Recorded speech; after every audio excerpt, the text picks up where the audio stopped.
കേരളത്തിൽ ഇതൊരു രാഷ്ട്രീയ പോരാട്ടമായിരുന്നു. ഞങ്ങൾ സർക്കാരിന്റെ കഴിഞ്ഞ 9 വർഷക്കാലത്തെ ഭരണത്തെ ജനങ്ങളുടെ കോടതിയിൽ വിചാരണ ചെയ്യാനാണ് ഈ തെരഞ്ഞെടുപ്പിനെ ഉപയോഗിച്ചത്. പ്രതിപക്ഷം ഉയർത്തിയ ജനങ്ങളെ ബാധിക്കുന്ന ഏറ്റവും പ്രധാനപ്പെട്ട 7 ചോദ്യങ്ങൾക്ക് മുഖ്യമന്ത്രിയോ LDF നേതാക്കളോ ഇതുവരെ മറുപടി പറയാതെ ഒഴിഞ്ഞു മാറുകയാണ്. ഇവിടെ കേരളത്തിന്റെ രാഷ്ട്രീയ ചരിത്രത്തിലെ ഏറ്റവും മോശമായ രീതിയിലുള്ള ഒരു പ്രചരണ രീതിയായിരുന്നു CPM-ഉം LDF-ഉം അവലംബിച്ചത്.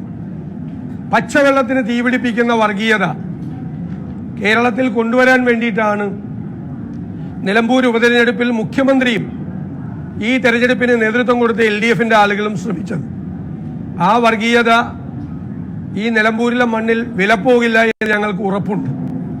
അവസരം പോലെയാണ് CPM ഓരോ കാര്യം പറയുന്നത്. ഓരോ തെരഞ്ഞെടുപ്പിൽ ഓരോ കാര്യമാണ്.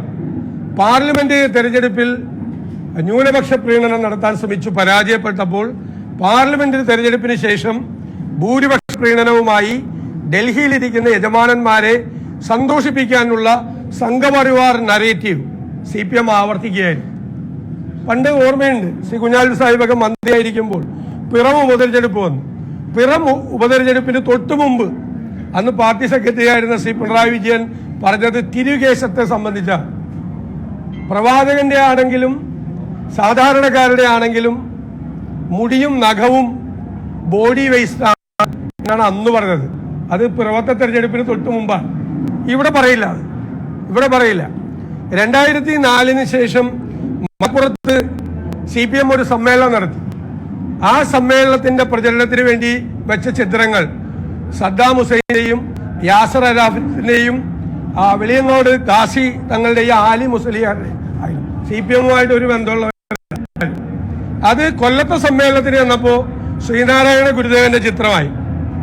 തിരുവനന്തപുരത്ത് ചെന്നപ്പോ ചട്ടമ്പി സ്വാമികളും മന്നത്ത് പത്മനാഭനുമായി. കോട്ടയത്തെ സമ്മേളനം വന്നപ്പോ ഒരു സ്ഥലത്ത് മന്നത്ത് പത്മനാഭനും കോട്ടയം ജില്ലയുടെ കിഴക്കൻ ഭാഗങ്ങളിൽ മദർ തെരേസയായി. ഇതാണ് CPM-ന്റെ രാഷ്ട്രീയ പ്രചരണ രീതി എന്ന് പറയുന്ന ഇതാണ്.